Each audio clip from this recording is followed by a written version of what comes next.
Heat wave से आप सभी परिचित तो होंगे। इस समय जो क्लाइमेट का एक इशू है हीट वेव, और आप इस मैप में देख सकते हैं कि जो भी स्पॉट्स हैं वो एक लिमिट होती है, उस लिमिट को पार करके। ये हमारा मैप इंडियन मेट्रोलॉजिकल डिपार्टमेंट ने 14 जून कल का जारी किया हुआ है।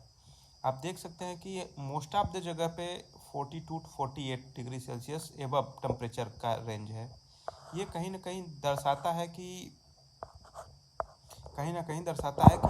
क्लाइमेट चेंज में बहुत ज़्यादा आए हैं। देखिए, और यहाँ तक कि हमारी NDMA की वेबसाइट ने भी हीट वेव से लेके गाइडलाइन और अलर्ट्स जारी किए, ये आप देख सकते हैं। और आप कहीं न्यूज़ में भी देखिए, पेपर में देखिए, तो हर जगह हीट वेव से रिलेटेड अलर्ट्स जारी हो रहे हैं। हीट वेव, तो उससे पहले हम ये समझना चाहेंगे हीट वेव बेसिकली होता क्या है। हीट वेव मतलब कि गर्मी की लहर या ताप की लहर। मतलब ये ऐसी स्थिति होती है कि जब किसी क्षेत्र में सामान्य से बहुत ज़्यादा टेम्परेचर हो जाए और बहुत देर तक बना रह जाए, तो उसका हीट वेव से हम कह सकते हैं। और इसका प्रभाव बेसिकली स्वास्थ्य पे भी होता है और गंभीर समस्या का कारण बन जाता है। तो हीट वेव के दौरान जो हमारी गाइडलाइन जारी की गई, इंडियन मेट्रोलॉजिकल डिपार्टमेंट ने भी जारी की है, तो कुछ हमको सावधानियां बरतनी चाहिए। जैसे कि हाइड्रेटेड रहें, मतलब ज़्यादा से ज़्यादा पानी पिएं, घर के अंदर रहें, जब जरूरी ना हो तो बाहर ना निकले, कतई ना निकले, हल्के कपड़े पहने, हल्के सूती कपड़े हों, सीधे धूप से बचें और ठंडी जगहों पर रहें। हीट वेव से प्रभाव से बचने के लिए इन सावधानियों को पालन करने से आप कहीं ना कहीं सेफ हो सकते हैं हीट वेव।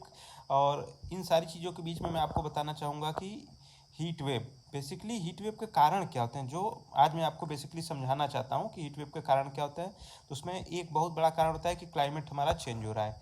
क्लाइमेट चेंज हो रहा है, इसका मतलब यह है कि ग्लोबल वार्मिंग, क्लाइमेट चेंज की वजह से पृथ्वी का टेम्परेचर बढ़ रहा है, जो हीट वेव की फ्रिक्वेंसी और इंटेंसिटी दोनों को बढ़ाती है। दूसरा कारण हमें कह सकते हैं कि उच्च दबाव प्रणाली। जब हाई प्रेशर सिस्टम जनरेट होता है एनवायरनमेंट में, किसी भी क्षेत्र में जब हमारा हाई प्रेशर जनरेट होता है, तो यह गर्म और सूखी हवा को नीचे ढकेलता है। जब नीचे ढकेलता है तो गर्म हवा कहीं ना कहीं टेम्परेचर बढ़ाती है, और वो टेम्परेचर कंटिन्यूस मेंटेन रहता है। और दूसरी चीज़ हम आते हैं उस पर नेक्स्ट की शहरीकरण। आजकल बड़े बड़े शहरों में बहुत मात्रा में कंक्रीट और डामर की सड़कों के कारण अर्बन हीट आइलैंड जो होता है वो बन जा रहा है। तो ये कहीं ना कहीं आपका टेम्परेचर हीट वेव के लिए कारक होता है। वायुमंडलीय स्थितियाँ होती हैं, सहारा रेगिस्तान का इफेक्ट होता है। और IMD ने हीट वेव को लेके कुछ अलर्ट जारी किए हैं, येलो अलर्ट, ऑरेंज अलर्ट और रेड अलर्ट।